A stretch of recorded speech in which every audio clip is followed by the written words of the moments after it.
Buenos días a todos, bendiciones. ¿Cuántos están felices de estar en esta mañana en la casa del Señor? Amén. ¿Cuántos dan gloria a Dios por esta mañana preciosa, llena de bendición, de gracia, de poder, de autoridad del Señor en nuestra vida? Amén. Yo les doy muchísimas gracias a todos los que han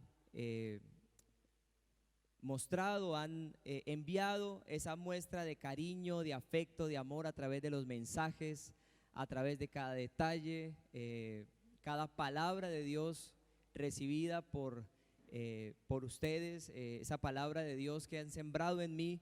Yo les decía ayer a mis hermanos, a los jóvenes, a los que estuvieron acompañándome ayer, que definitivamente, como dice Génesis, en el libro de Génesis dice que el Señor le ordenó a la tierra que produjera árboles, semillas, que produjera hierba verde y todo esto.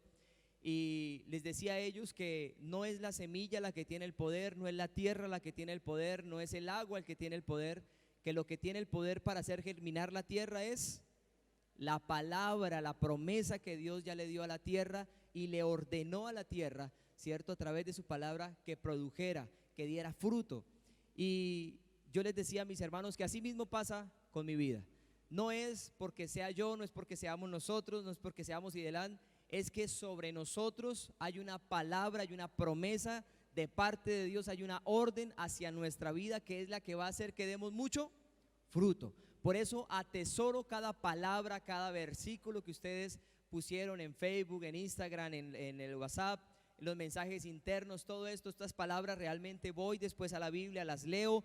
Y el Señor me decía, necesitas fe para creer cada palabra porque los uso a ellos para darte una orden de prosperar, para darte una orden de ser bendecido, de ser fructífero, y esas palabras las atesoro. No crean que porque escriben Salmo 1, es el Salmo, ya me lo conozco. No, vamos a la palabra, voy a la palabra, recibo esa promesa y digo, esta palabra me la dio el Señor en este día y sobre ella creo que es un sí y amén que me hará ser fructífero. ¿Estamos de acuerdo con eso? Entonces no es la tierra, no es el agua, no es la semilla, sino es la palabra que Dios emite de su boca. ¿Estamos de acuerdo con eso? Por eso recibo la palabra de Dios. Amén. Quiero que nos pongamos en pie, mis amados hermanos. Bueno, faltó cuando estaban dando gracias a todos los participantes del campamento, logística, bueno, todos los que estuvieron participando, faltó un equipo muy especial que realmente hablábamos con las pastoras Clara y la pastora Lisi, que definitivamente es muy indispensable en cada campamento, porque yo pasaba y las veía a ellas en ese lugar de oración, en ese lugar de intercesión, y me sentía tan tranquilo y tan seguro que Dios estaba con nosotros y que contábamos con el favor, la autoridad y el poder y el respaldo de Dios cuando veía a mis hermanas, el grupo, mis hermanas de intercesión allí clamando, orando, doblando rodillas por estos tiempos en los que nos reuníamos a adorar, a alabar al Señor y a recibir esta palabra de Dios. Entonces démosle un fuerte aplauso por favor a estas hermanas que pagan un precio en oración para que estos tiempos sean una bendición. Amén. Puestos en pie todos, y vamos a levantar las manos al cielo, vamos a cerrar nuestros ojos y vamos a repetir con voz audible, vamos a decir: querido Padre Celestial, tú que estás lleno de amor y de gracia, hoy reconocemos que no podemos hacer absolutamente nada sin ti. Nos ofrecemos a ti como un sacrificio vivo para tu honra y para tu gloria. Por favor, Señor, guíanos a toda verdad. Te lo pedimos en el poderoso nombre de Jesús. Amén y amén. Pueden tomar asiento, por favor. Estamos en la serie Venciendo Gigantes o Derribando Gigantes. Y el día de hoy nos corresponde hablar del gigante del orgullo. Dígale al que tienes al lado, por favor. Hoy vamos a hablar del gigante del orgullo. Y mire cómo Santiago en el capítulo 4, versos 6 al 7 dice lo siguiente. En la Nueva Versión Internacional voy a leer. Dice: pero Él nos da mayor ayuda con su gracia. Está hablando Santiago acerca de Dios. Pero Dios nos da mayor ayuda con su gracia.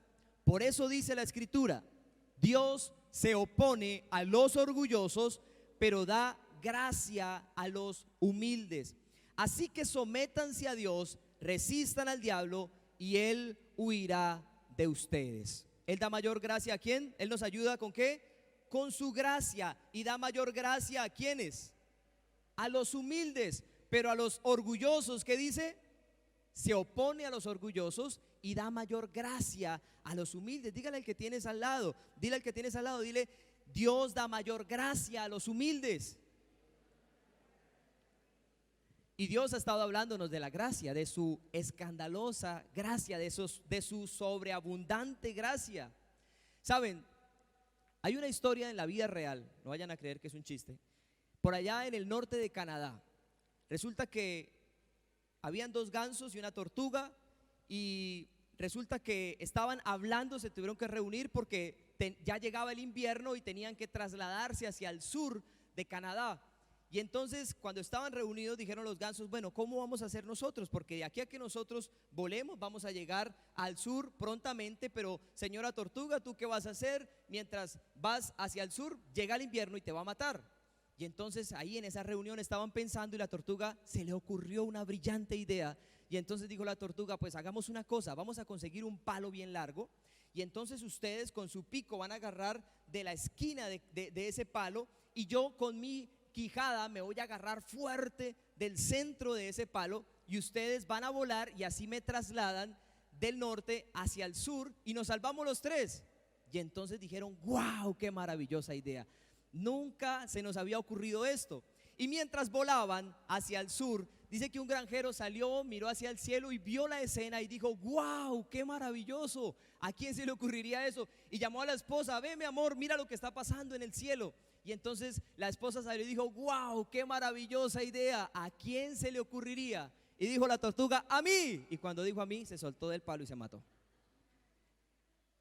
Y entonces, por favor, dile al que tienes al lado: el orgullo destruye y mata. Y dile: ten cuidado.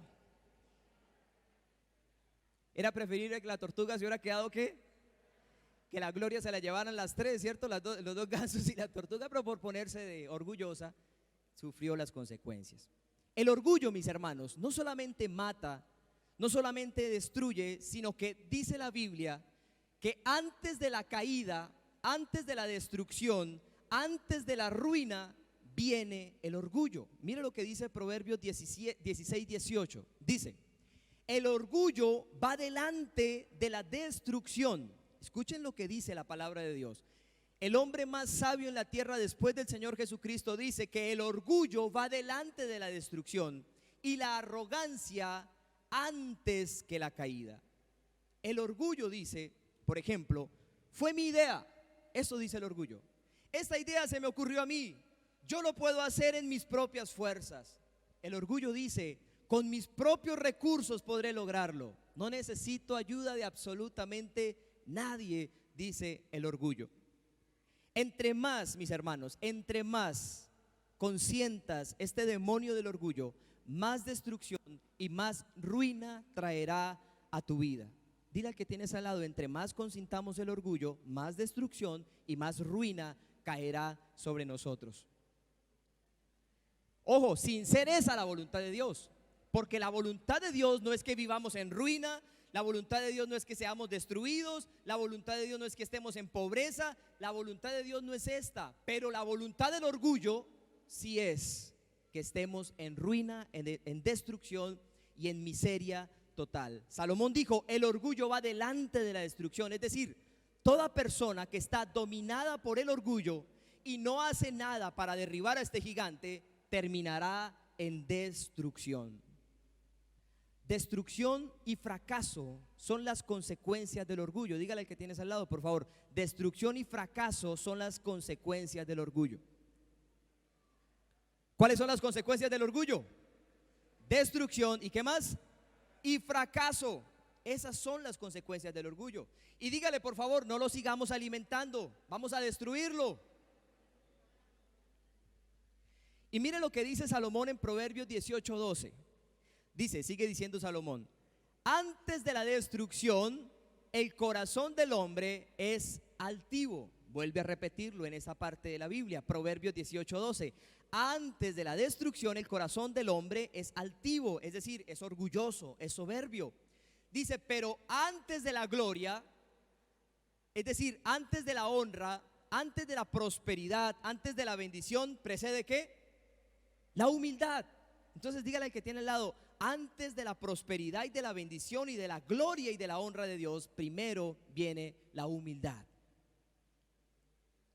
Aquí Salomón nos habla de dos palabras y nos habla también no solamente de dos palabras, sino que nos habla de dos destinos a los que nos pueden llevar estas dos palabras. Primero nos habla del orgullo, es decir, la altivez, la soberbia, la altanería, el egocentrismo. Nos habla del orgullo y nos dice que esto nos puede llevar ¿a qué? A la destrucción. Pero también nos habla de la humildad y nos dice que la humildad nos puede llevar a la bendición. La humildad nos lleva a la prosperidad. La humildad nos lleva a la honra y a la gloria de Dios para todos nosotros.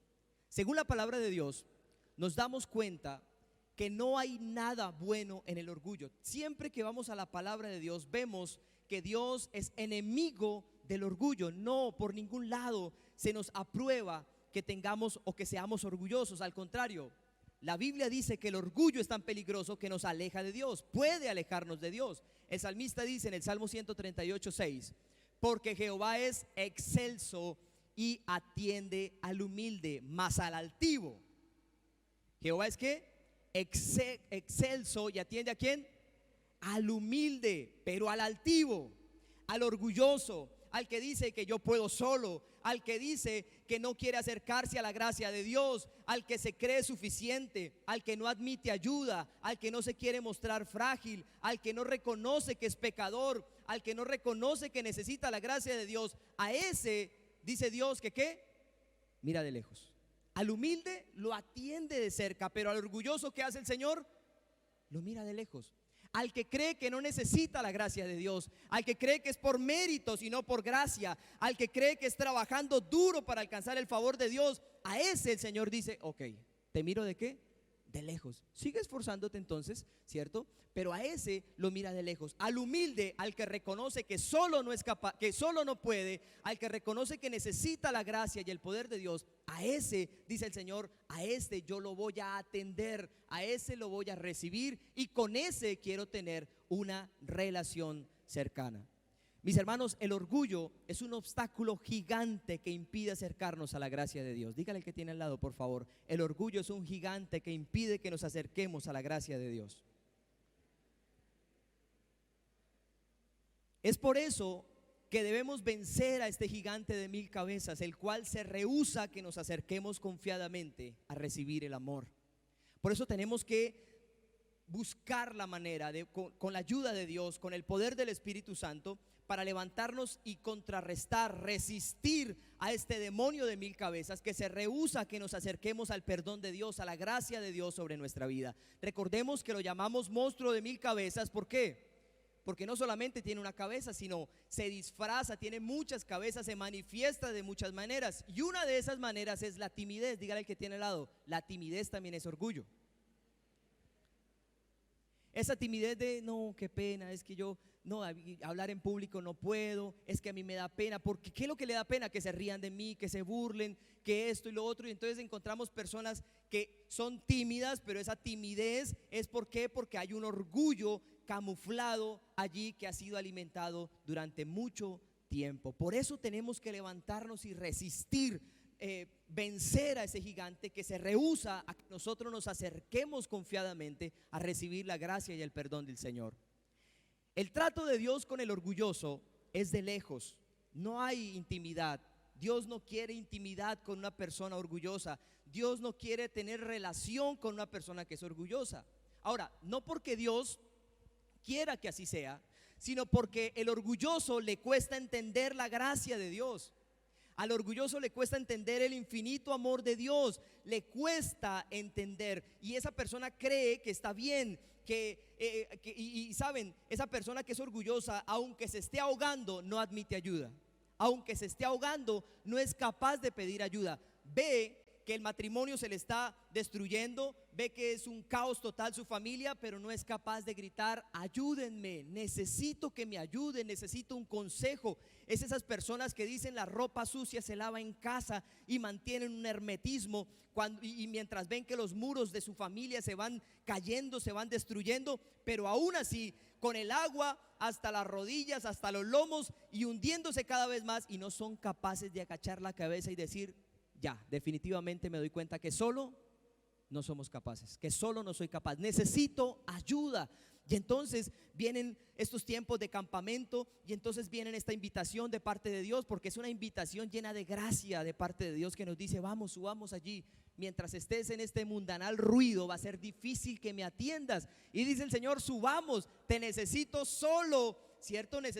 Te necesito sin distracciones, porque quiero hablarte. Y entonces la persona dice: no, yo solo puedo, nosotros podemos, ¿qué? Nos vamos a exponer allí. Y entonces ahí es donde el orgulloso se hunde en sus propios problemas. Por eso el Señor dice: no puede haber una relación con alguien que no quiere admitir que la gracia de Dios es suficiente, sino que sigue luchando en sus fuerzas, que sigue remando solo.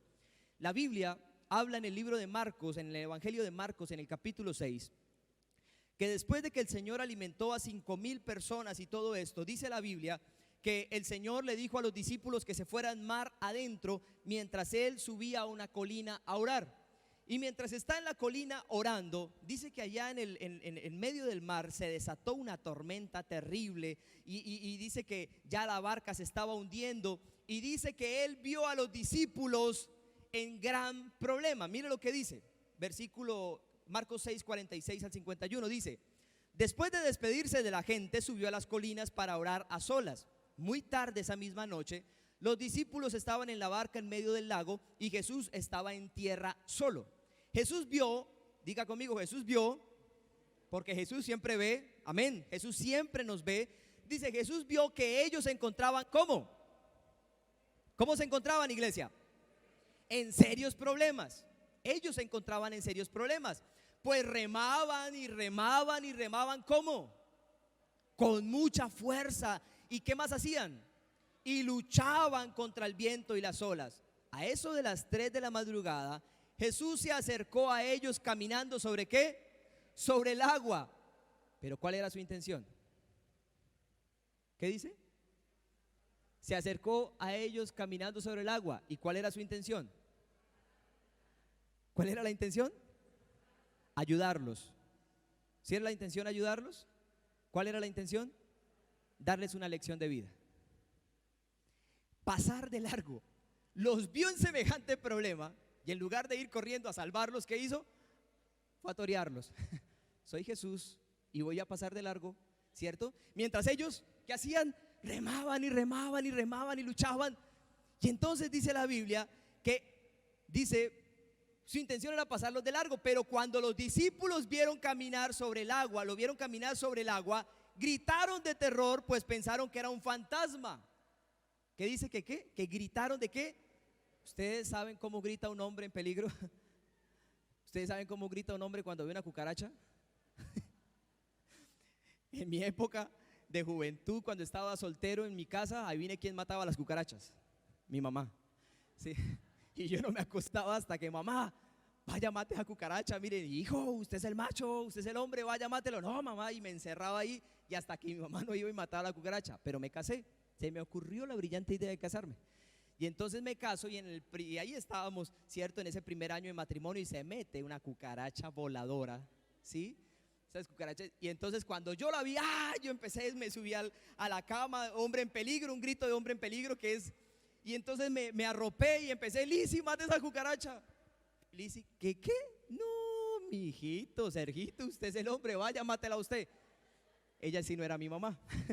Y entonces yo llegué y bajé la cobija y le dije: ¿en serio no la va a matar? No, es que usted es el hombre, vaya, sea machito y mátela.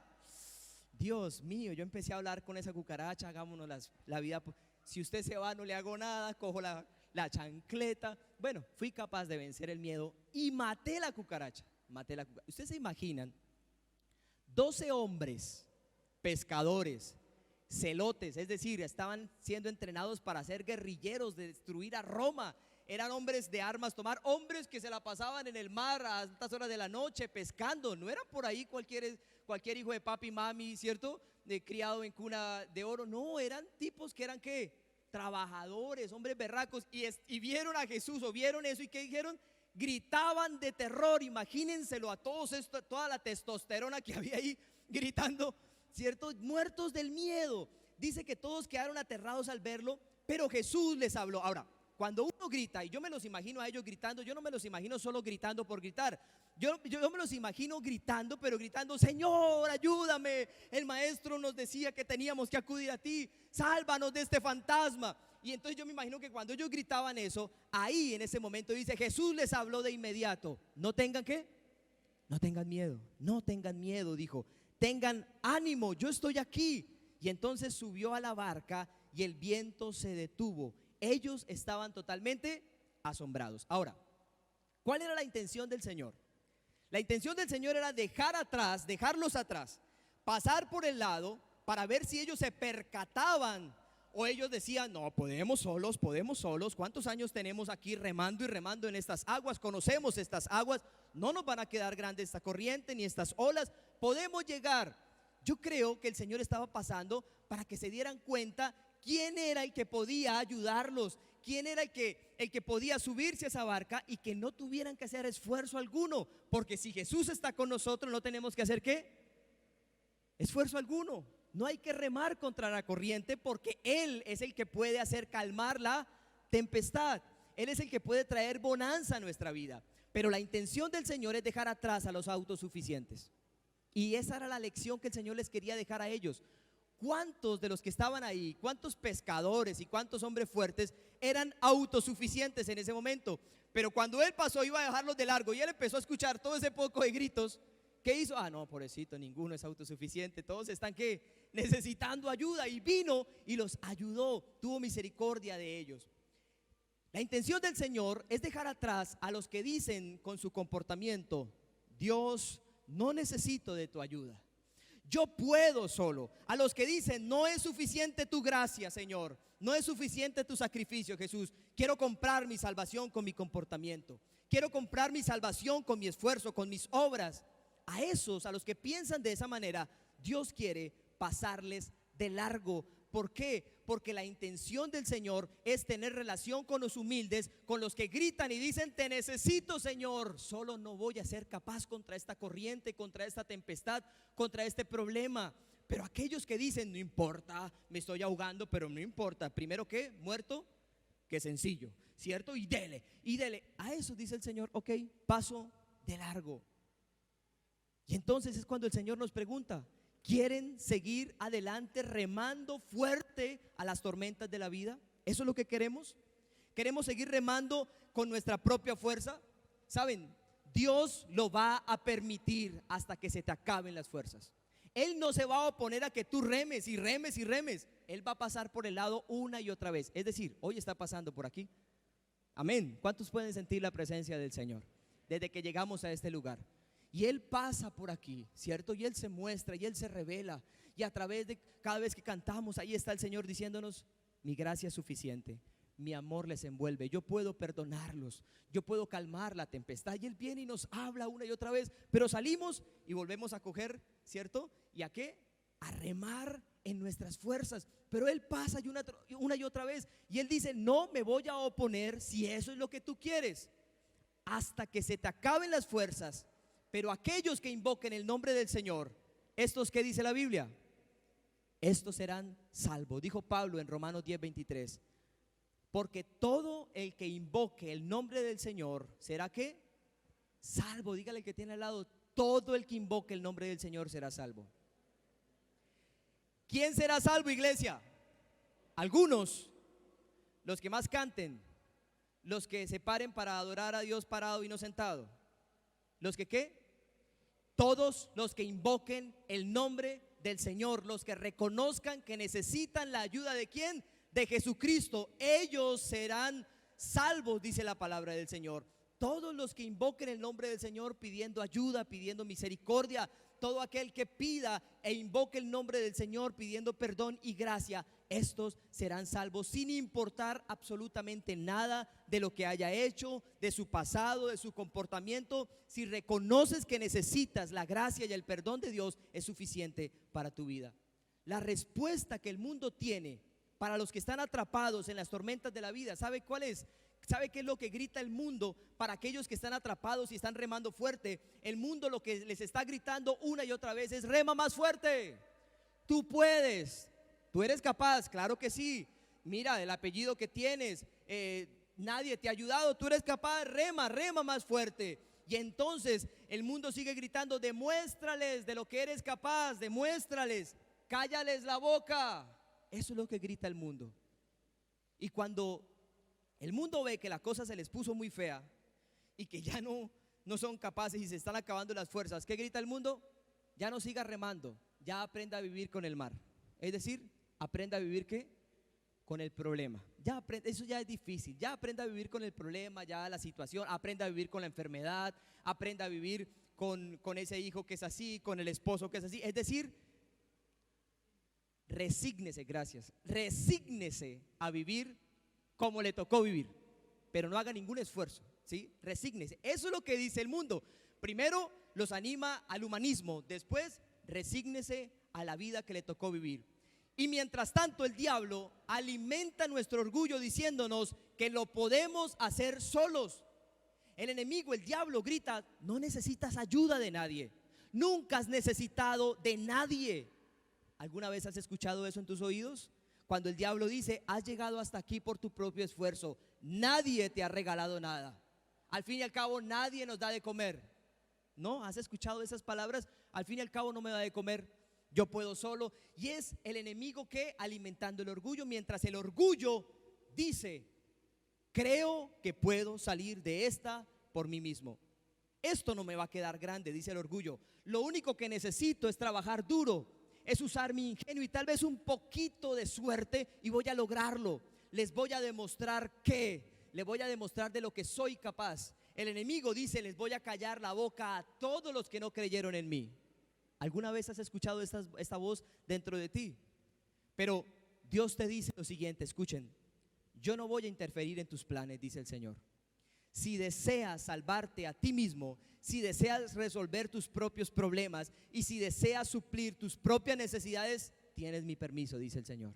Pero solo quiero que sepas una cosa: no vas a poder hacerlo, porque la realidad, tu realidad, es que tú me necesitas y también necesitas a los demás. Dile al que tienes al lado: yo necesito a Dios y necesito a mi prójimo. Por eso Jesús dijo: separados de mí, ¿qué? Pero si quieren vivir solos, pero si quieren vivir separados, háganlo. Solamente quiero que sepan que separados de mí nada pueden hacer más que destruirse. Solo reconoce que me necesitas y ya. Si tan solo mi pueblo se humillare, dice la palabra del Señor, ¿recuerdan? Si tan solo mi pueblo se humillara y me buscara, yo los escucharé y perdonaré sus pecados y los restauraré. Saben, hermanos, una persona orgullosa es un barco sin rumbo a punto de hundirse. El orgullo nos lleva al fracaso, el orgullo nos lleva a la destrucción, el orgullo nos aleja de Dios y de paso nos aleja de algo que es muy importante y de algo que hemos estado hablando durante el tiempo del campamento. Primera de Pedro 5:5, mire lo que dice: del mismo modo, ustedes, los más jóvenes, tienen que aceptar la autoridad de los ancianos, es decir, del liderazgo de las autoridades. Deben aceptar la autoridad de los ancianos. Y todos vístanse con humildad. ¿Cuál es el vestido? ¿Cuál es el mejor vestido del ser humano? Y todos vístanse con humildad en su trato los unos con los otros, porque Dios se opone a los orgullosos, pero da gracia ¿a quién? A los humildes. ¿Y si notan cómo el orgullo nos aleja de la gracia de Dios? El orgullo no nos deja acercar a la gracia de Dios. El orgullo se opone a la gracia de Dios. Y la Biblia dice que la salvación es por gracia y no por obras, ¿cierto? Esto dice la palabra. ¿Y a quién le da Dios su gracia? ¿A quién? Dice la Biblia que da mayor gracia a los humildes, es decir, a quienes reconocen que necesitan la ayuda de Dios y la ayuda de los demás. Dígale al que tiene al lado, por favor, dígale: reconozco que necesito la ayuda de Dios y tu ayuda, dile, Si están entre esposos, mucho mejor. Dile, reconozco que necesito la ayuda de Dios y te necesito a ti. Si están los padres con los hijos, dile. Si están familias, si están hermanos, dile, necesito tu ayuda para ser mejor. Claro que sí. Y reconózcale de paso, solo no voy a poder. Ya me doy cuenta que solo no voy a poder. Y entonces la Biblia nos deja bien claro que si hay algo que Dios aborrece es el orgullo. Porque el orgullo es un gigante que nos aleja de esa gracia perfecta de Dios. Proverbios 8:13 dice: quien teme al Señor aborrece lo malo. Yo aborrezco el orgullo, dice el Señor, y la arrogancia, la mala conducta y el lenguaje perverso. Proverbios 16:5 dice: el Señor detesta a los orgullosos. Diga conmigo: el Señor detesta a los orgullosos. Ciertamente recibirán su castigo. Y entonces nos queda claro, mis hermanos, cuál es la posición del Señor frente al orgullo y quienes alimentan a este gigante. Ahora, ¿por qué Dios es tan radical contra el orgullo y por qué Dios aborrece el orgullo? Número uno, porque el orgullo es el origen de la maldad. Los que están apuntando, coloquen ahí: el orgullo es el origen de la maldad. Es decir, esto dice el Señor, esto dice Dios acerca de Satanás. ¿De dónde vino Satanás? ¿Por qué Satanás es Satanás? ¿Por qué Satanás está lleno de maldad? ¿Por qué él está lleno de pecado? ¿Por qué él es la maldad personificada? ¿Por qué? ¿De dónde nació? ¿De dónde surgió? Ahí en Ezequiel 28, 14 al 17 nos muestra algo muy poderoso. Mire lo que dice. Está hablando Dios acerca de Satanás y dice: yo te ordené y te ungí como poderoso ángel guardián. Hermosas palabras, ¿cierto que sí? ¿A quién se las está diciendo? A Satanás antes de ser Satanás, ¿cierto? Y dice: yo te ordené y te ungí como poderoso ángel guardián. Mira esto: tenías acceso, ¿a dónde? Al monte santo de Dios. ¿Y qué más hacías? Y caminabas entre las piedras de fuego. ¿Qué dice? Eras intachable en todo lo que hacías. Escuche lo que el Señor, cómo el Señor admira, ¿cierto? Lo que Él había creado. Dice: eras intachable en todo lo que hacías. Desde el día en que fuiste creado, ¿hasta cuándo? ¿Hasta cuándo? Hasta el día en que se encontró maldad en ti. ¿Cuándo se encontró maldad en ti? Verso 17. Tu corazón se llenó ¿de qué? De orgullo debido a tu gran belleza.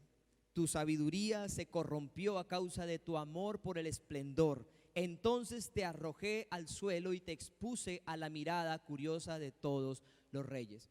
Isaías lo dice de la siguiente manera en el capítulo 14, versos 12 al 15. Dice: has caído del cielo, oh estrella luciente, hijo de la mañana. Has sido arrojado a la tierra, tú que destruías a las naciones del mundo. Pues te decías a ti mismo: subiré al cielo para poner mi trono por encima de las estrellas de Dios. Voy a presidir en el monte de los dioses, muy lejos en el norte. Verso 14. Escalaré hasta los cielos más altos. ¿Y qué dice? Y seré como ¿quién decía esto?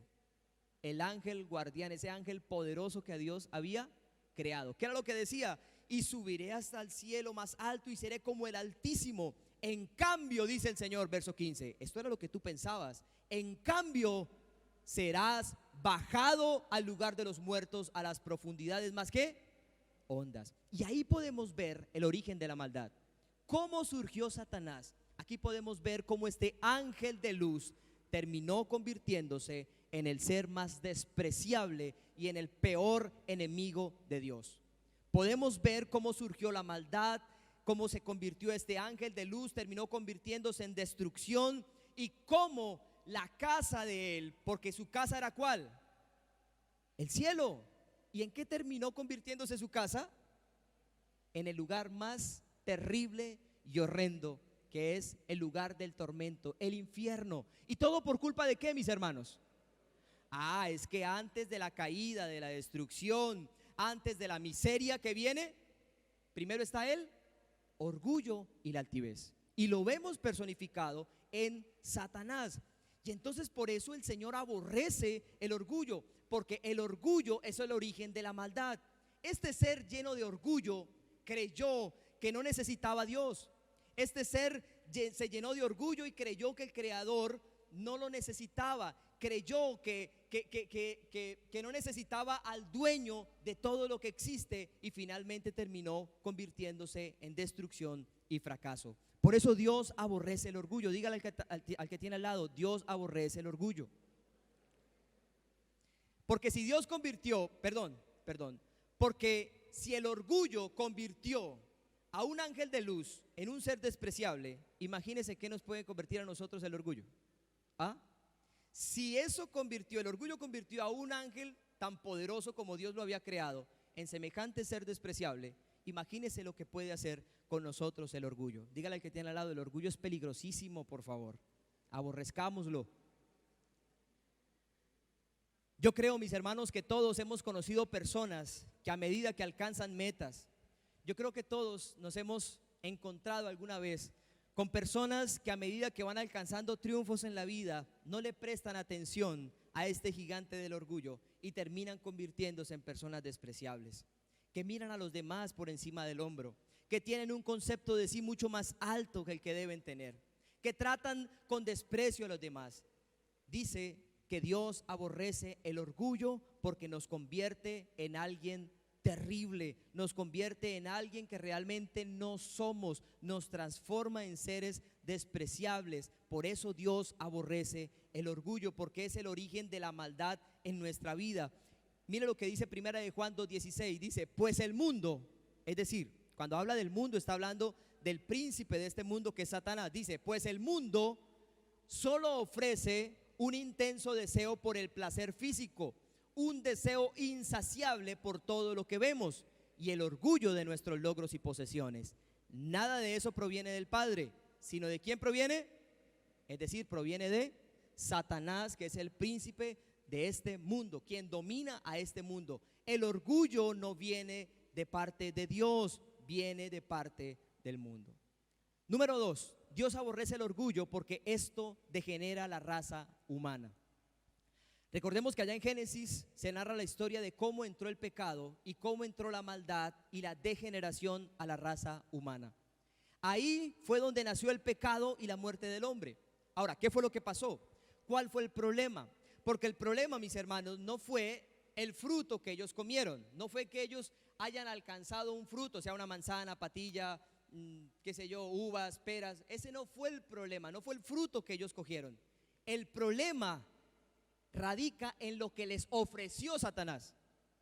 Pudo haberles ofrecido una piedra, ¿sí? Pudo haberles ofrecido cualquier otra cosa.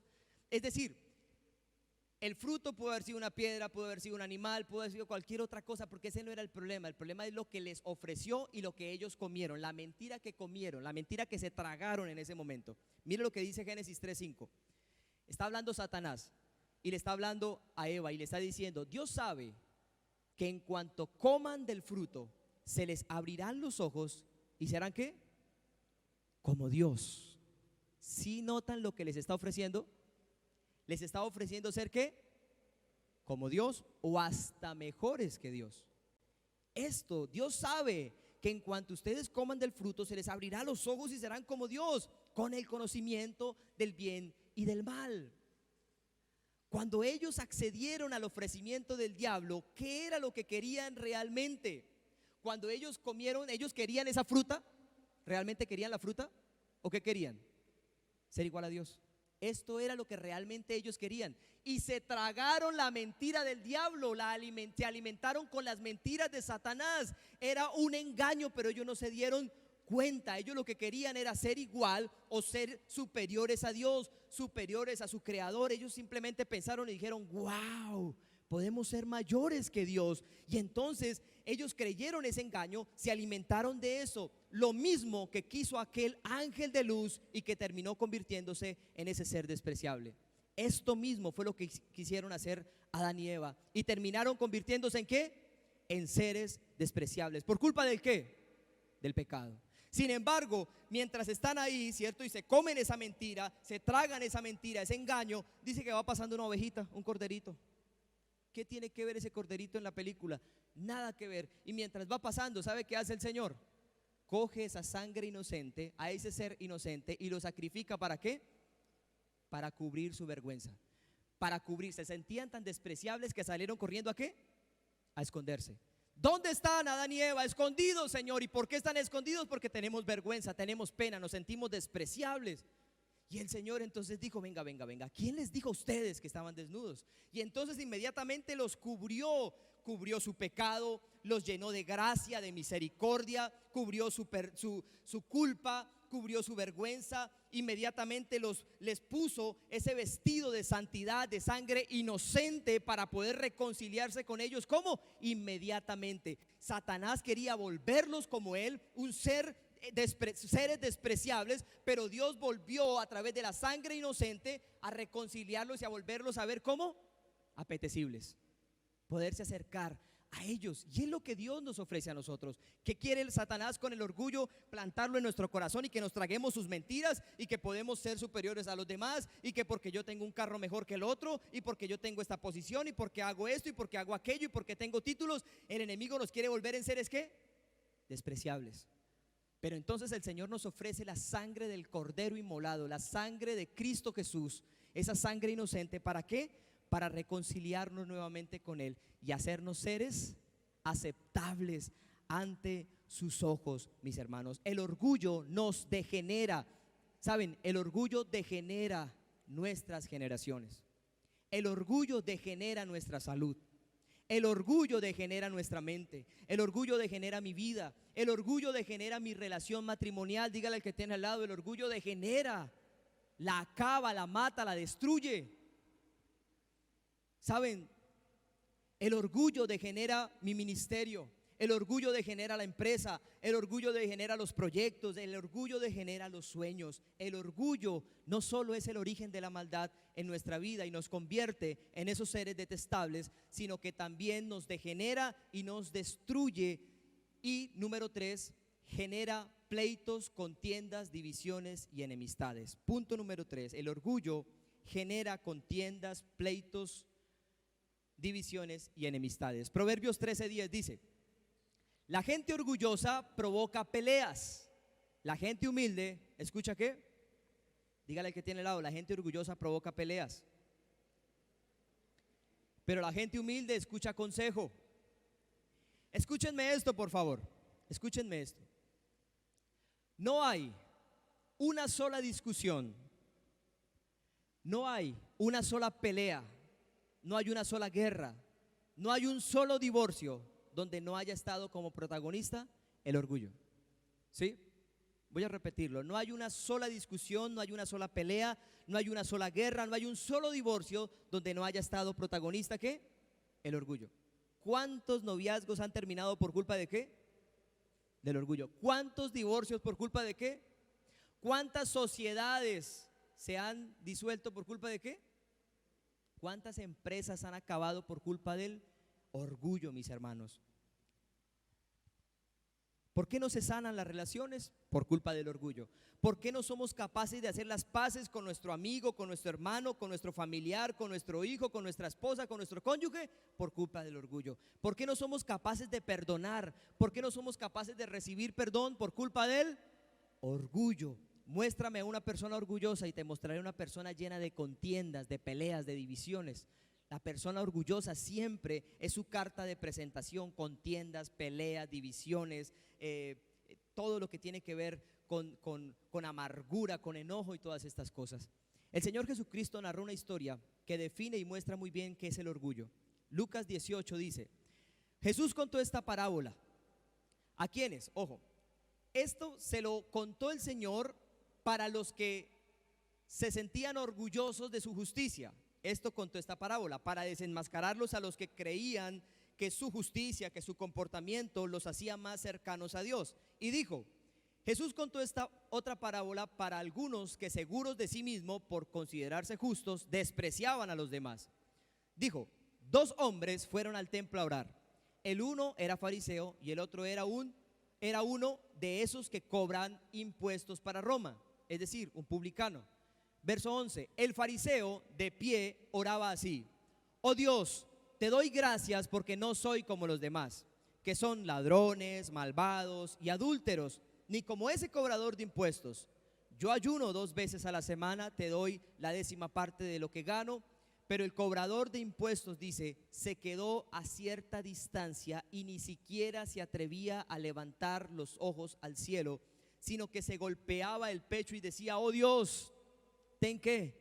Compasión, ten misericordia de mí, que soy ¿qué? Pecador. Les digo que este cobrador de impuestos volvió a su casa ya justo, volvió justificado, pero el fariseo no, porque el que a sí mismo se engrandece será ¿qué? Humillado, y el que se humilla será ¿qué? Engrandecido. Aquel fariseo en su oración lo que estaba haciendo era: no necesito tu gracia, no necesito tu gracia, no necesito tu gracia. El publicano decía: necesito tu gracia, reconozco que soy pecador, no puedo solo, necesito tu gracia. El fariseo decía: no necesito tu gracia, mi comportamiento es suficiente para alcanzar el cielo. Y aquí Jesús nos dice que una persona orgullosa es aquella que tiene un concepto de sí misma más alto que el que debe tener. Por eso dice que Jesús contó esta otra parábola a algunos que, seguros de sí mismos por considerarse justos, es decir, Jesús estaba hablando de las personas que se creen muy buenas. Ahí les está hablando a las personas que se creen muy justas, muy correctas, intachables, sin pecado, que no necesitan la gracia de Dios. Pero el apóstol Pablo en Romanos 12:3 dice: por la gracia que se me ha dado, les digo a ustedes, nadie tenga un concepto de sí más alto que ¿qué? Que el que debe tener, sino más bien piense de sí mismo con moderación, según la medida de fe que Dios le haya dado. Y entonces, sigamos el consejo del apóstol Pablo, mis hermanos. Pensemos con moderación y cuidado de nosotros mismos. Dígale al que tiene al lado: pensemos con moderación y con mucho cuidado de nosotros mismos. Dile: ten cuidado de tu concepto personal. Simplemente, escúchenme, lo necesitamos a Él, y sin Él no somos nada, estamos perdidos. ¿Cuántos necesitan a Jesús? Digan amén. Ahora, el orgulloso no solo tiene un alto concepto de sí mismo y se jacta de su justicia, sino que también se cree superior a los demás. Por eso dice el versículo 9: y despreciaban a los demás. Filipenses 2:3 dice: no hagan nada por egoísmo o vanidad, más bien con humildad consideren a los demás como superiores a ustedes mismos. Dígale al que tiene al lado: te considero superior a mí. Y ahora repítale: te considero superior a mí. ¿Saben? El orgullo se manifiesta en una persona que siempre se está comparando con los demás. Esto es vital y es importante. El orgullo se manifiesta en una persona que siempre se está comparando con los demás, que no se conforma con lo que Dios ha diseñado para él, sino que siempre está deseando lo que los demás tienen. Ahí empieza también el orgullo. Por eso dice que el fariseo de pie oraba así: oh Dios, te doy gracias porque no ¿qué? Porque no soy como los demás. ¿Estaba qué? Comparando. Estaba orando y se estaba comparando. Gracias porque no soy como ellos. Se estaba comparando, y ahí empieza el orgullo. Que son ladrones, malvados, adúlteros, ni como ese cobrador de impuestos. Se estaba comparando con el cobrador de impuestos. Yo ayuno 2 veces a la semana, yo te doy la 10ª parte, yo adoro, yo canto, yo sí vengo a la iglesia, yo hago esto, yo hago aquello, yo no me comporto así, yo no como natilla en Navidad, yo no como buñuelos ni tamales, Señor, no como esos pecadores que Era lo que estaba pasando ahí. Gracias, Señor, porque todo mi comportamiento, el no comer natilla, Señor, es lo que me lleva a tu gracia y a tu... Eso era lo que estaban diciendo. El orgullo te dice al oído: no ores. El orgullo te dice al oído: no busques a Dios. Pero saben, el problema, escúchenme, el problema no es que no oremos. ¿Saben cuál es el problema? Que creamos que no necesitamos orar. ¿Sí? El problema no es que no leamos la Biblia. El problema no es ese. El problema es que creamos que no necesitamos leer la Biblia para tener dirección y guía. El problema no es que dejes de congregarte. El problema, ¿sabe cuál es? Que creas que sin necesidad de congregarte vas a crecer espiritualmente. Vas a seguir creciendo en el Señor. El problema no es que diezmes.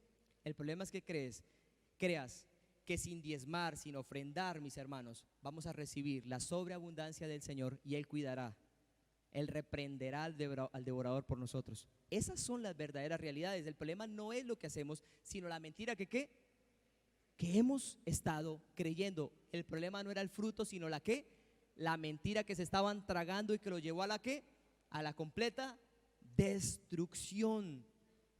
Y entonces, mis hermanos, el problema es que nosotros a veces pensamos que con oración o sin oración tenemos el favor de Dios, tenemos la gracia de Dios, que todas las cosas salen bien. Y entonces nos vamos acostumbrando. Y entonces piensa, al fin y al cabo logro las cosas, al fin y al cabo me sano, no oro por salud y al fin y al cabo me voy sanando, salgo de los problemas. Y saben, todo esto se sigue reforzando las mentiras que el orgullo nos está dictando. El orgullo es lo que está hablando a nuestros oídos y nosotros le estamos creyendo a ese gigante todas sus mentiras. Por eso dijo: pero el cobrador de impuestos se quedó a cierta distancia y ni siquiera se atrevía a levantar los ojos al cielo, sino que se golpeaba el pecho diciendo: Dios, ten compasión de mí, que soy pecador, dice el Señor. Y entonces Jesús en Mateo 11:29 dice: llevad mi yugo sobre nosotros. ¿Saben qué quiere decir llevad mi yugo sobre vosotros? Por favor, lo que el Señor nos está diciendo es: lleven sobre ustedes mis enseñanzas. Lleven sobre ustedes, siempre lleven mis enseñanzas sobre ustedes, guárdenlas, atesórenlas. Y dice: y cuando tomen esa enseñanza, aprendan de mí, que soy manso y humilde de corazón, y hallaréis descanso para vuestras almas, Aprendan de mi humildad, aprendan de mi mansedumbre, dice el Señor. Aprendan a servir, aprendan a cuidar, aprendan a cómo relacionarse, aprendan a lavar los pies entre ustedes, aprendan a amar, aprendan a perdonar, aprendan a pasar por alto las ofensas, aprendan a ayudar a los demás, aprendan a dar gracia, aprendan a dar amor a los demás. Y saben, después de que el Señor llamó a Mateo, después de que lo llamó, dice que Mateo fue y le hizo un gran banquete porque el Señor quería ir a quedarse esa noche en la casa de Mateo, en la casa de Leví. Y dice que Mateo fue y convocó a un gran banquete y llamó a sus amigos, a los cercanos, y les dijo: señores, vengan.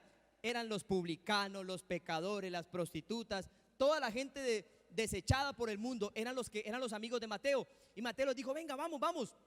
Hay alguien que habla de parte de Dios, que me hizo una invitación y que quiere estar hoy en mi casa y le voy a hacer una fiesta. ¿Sabe qué decían ellos? No, ¿que habla de parte de quién? De Dios. Ay, no, más rechazo. ¿Recuerdan que los fariseos los rechazaban? No, más rechazo, no que quiten esa música, ¿qué están haciendo? ¿Por qué comen natilla? ¿Por qué comen buñuelo? Él vino ¿a qué? Él vino y entró y disfrutó con ellos. Les mostró, mire, su mirada de amor no los hacía ¿qué? Incomodar. Él los amaba, Él los perdonó, Él se acercó a ellos, Él disfrutó con ellos, compartió con ellos, pero su comportamiento era tan radical para con Dios, pero también tan lleno de amor y de gracia para con los demás, ¿cierto? Que Él podía disfrutar con ellos, a Él lo veían feliz. Ellos decían: es impresionante, nunca antes nos habían visto con tanto amor.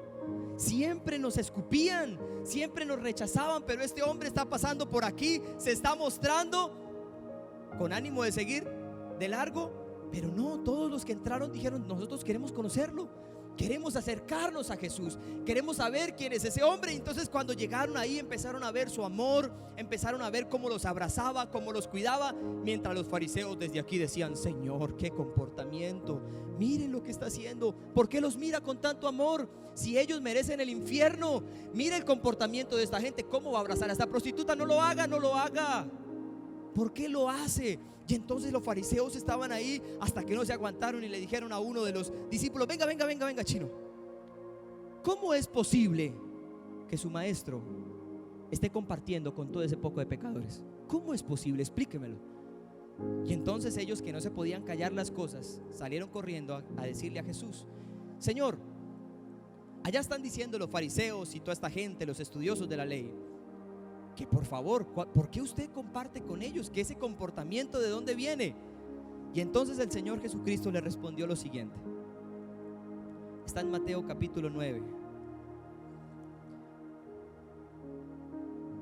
y dice: Maestro, los publicanos, dice el versículo 11: Cuando vieron esto, los fariseos dijeron a los discípulos: ¿por qué come vuestro maestro con los publicanos y los pecadores? Al oír esto, Jesús les dijo: los sanos no tienen necesidad de médico, sino los enfermos. Es decir, si ustedes se sienten justificados y se sienten buenos y que ya alcanzaron el cielo, yo no vine por ustedes. Tranquilos, vivan ¿qué? Vivan como están viviendo y vayan, sigan remando contra la corriente si les alcanza.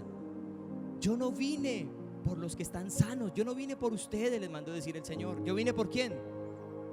Por los que necesitan, los que están quebrados, los que necesitan realmente de mi gracia, de mi amor, de mi perdón, los que se humillan y reconocen, aquellos que el mundo desprecia, pero que dicen: no nos queremos sentir despreciados, queremos sentir el amor de Jesús, queremos sentir el amor del Padre, queremos que la gracia de Dios nos transforme. Y entonces Jesús dijo: a esos, a los enfermos es que yo vengo. Id y aprended lo que significa misericordia quiero y no sacrificio, porque no he venido a llamar a justos, sino a pecadores. ¿A qué? El orgulloso no lo entiende. El orgulloso dice: no lo entiendo, no me acerco. Pero saben, hoy el Señor nos está haciendo una invitación. Hoy el Señor nos está diciendo: ¿cuántos quieren venir a la gracia de Dios? ¿Cuántos quieren venir a disfrutar de esa poderosa gracia de Dios? ¿Cuántos, dice el Señor, son capaces de botar, ¿cómo se llaman los remos? ¿Cuántos son capaces de botar esos remos a un lado, ponerse en pie y no seguir luchando en sus fuerzas y decirle: Señor, hoy reconozco que te necesito así, a ti? Tú eres mi origen, tú eres mi destino, de ti vengo y a ti ¿qué? Voy, porque tú no creaste el cielo, el infierno para mí, tú creaste el paraíso para mí, para disfrutarlo, y por eso enviaste a Jesús a morir por mí. Porque cuando el enemigo sembró el orgullo en mi vida, me hizo un ser despreciable, pero tú inmediatamente enviaste a Jesús para hacerme un ser aceptable, deseable a tus ojos. ¿Cuántos se pueden poner en pie? Y yo les digo en el nombre del Señor: venzan el orgullo, boten esos remos a un lado, quiten esos palos de ahí y levanten sus manos al cielo y digan: necesito tu amor, necesito tu perdón, necesito tu gracia, tu abundante gracia. Necesito que me mires con amor, Jesús. Necesito que cubras mi pecado con tu amor, con tu perdón. Dile: Señor, quita mi vergüenza, quita ese orgullo, y pídele perdón al Señor por el orgullo, por la altivez. ¿Cuántas veces te has comparado? ¿Cuántas mentiras has tragado? ¿Cuántas veces has dicho: no necesito orar? O tal vez indirectamente has dicho: no oro y aún así alcanzo el favor de Dios. ¿Cuántas veces has dicho: no me congrego, pero aún así me va bien? ¿Cuántas veces has creído esas mentiras que el orgullo camufladamente te está diciendo y te está hablando al oído? Por favor, levanta tus manos y dile: Señor, perdóname, perdóname, no soy yo, eres tú. Dile: no soy yo, eres tú, Jesús. Es tu gracia sobre mí, es tu perdón sobre mí, es tu amor sobre mí. Jesús, quiero estar en la gracia. Tu gracia es suficiente, no mi comportamiento. Dile: tu gracia es suficiente, no mi comportamiento. Tu gracia me envuelve. Tu gracia, Señor, expulsa el orgullo. Tu gracia, Señor, reprende al orgullo, lo aleja de mí. Aleluya. Aleluya.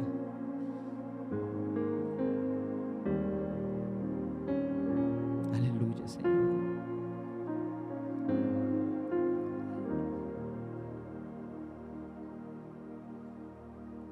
Aleluya, Señor. Gracias.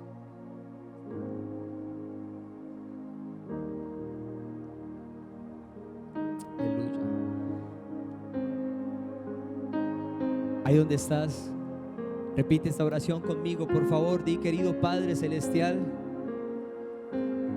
hoy confieso que he creído que mis formas de hacer las cosas y mis preferencias son mejores que las tuyas y las de los demás.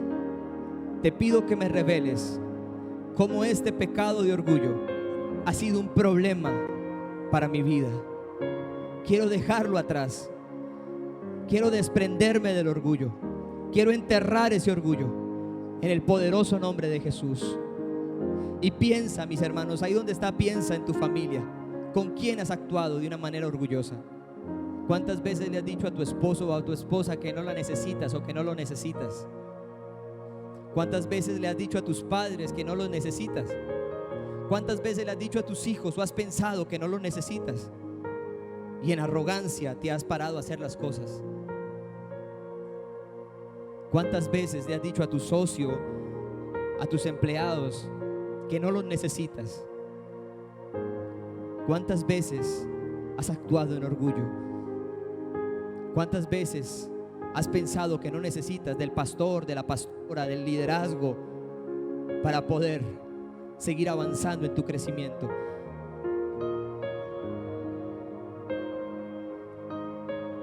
Señor Jesús, confesamos este pecado de orgullo y renunciamos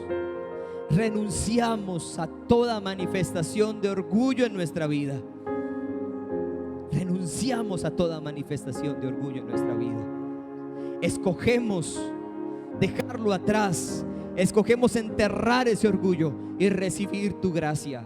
Nos desprendemos, Señor, de este gigante.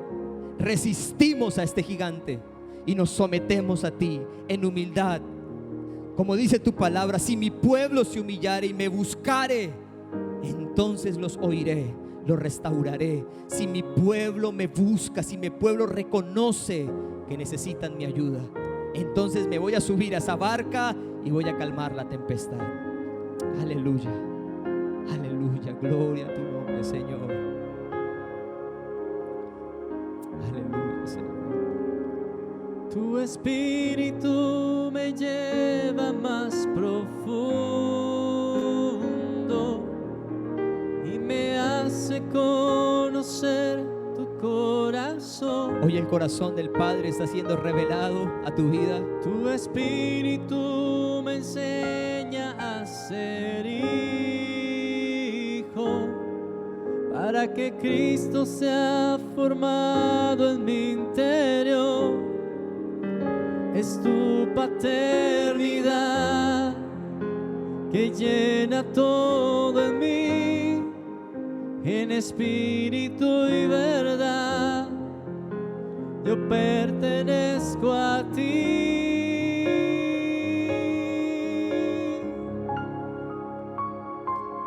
Mi origen, mi destino, mi Padre eterno, fuente de amor. Mi origen, mi destino,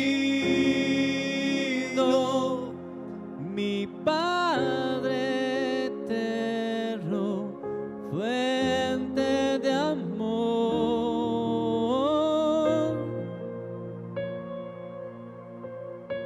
Ahora dile: Abba, eres bienvenido, a mi vida, aquí, a mi vida, aquí, a mi vida. Dile, ahí donde estás, dile, antes de salir de este lugar, dile: eres bienvenido aquí.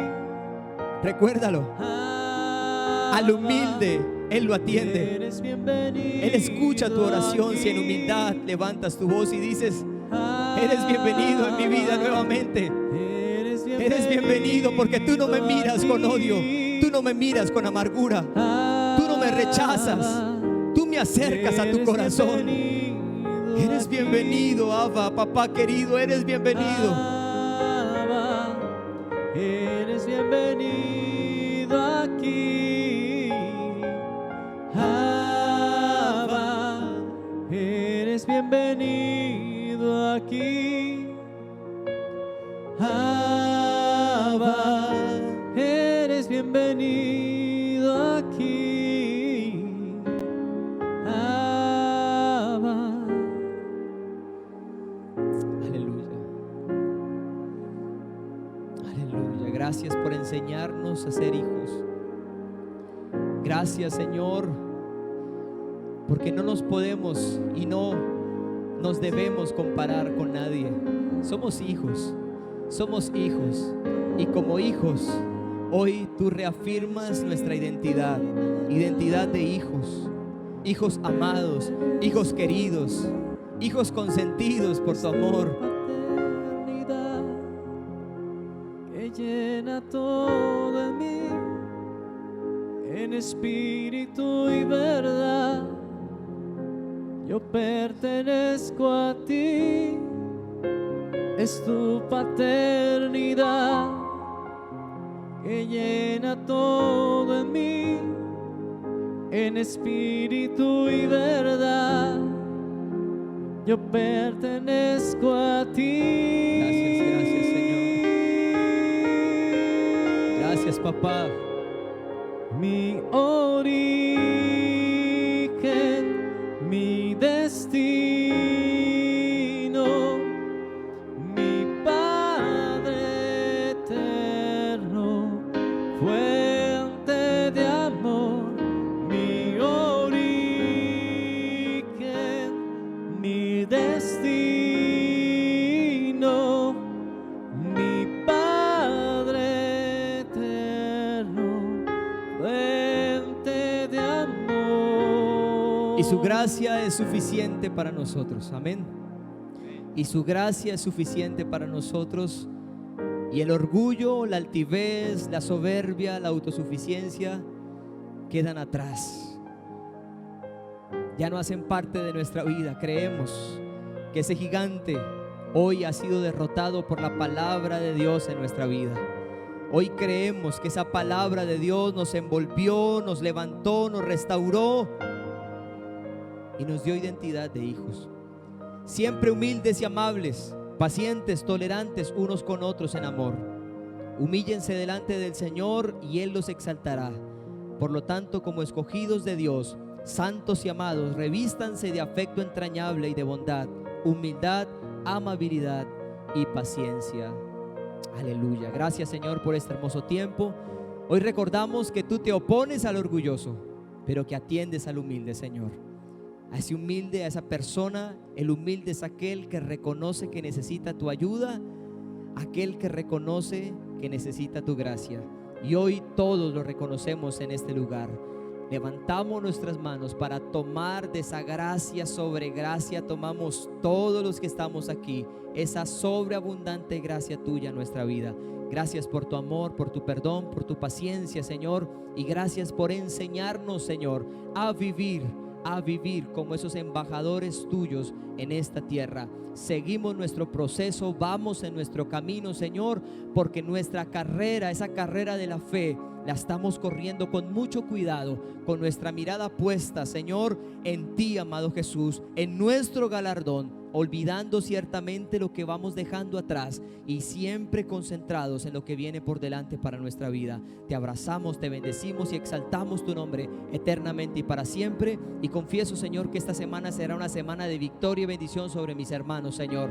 Confieso el Salmo 34:7 sobre cada uno de nosotros, que el ángel de Jehová acampa alrededor nuestro y nos defiende, en el nombre del Padre, Hijo y Espíritu Santo. Y todos decimos amén y amén. Démosle un fuerte aplauso al Señor, iglesia amada, y que Dios nos bendiga en sobreabundancia.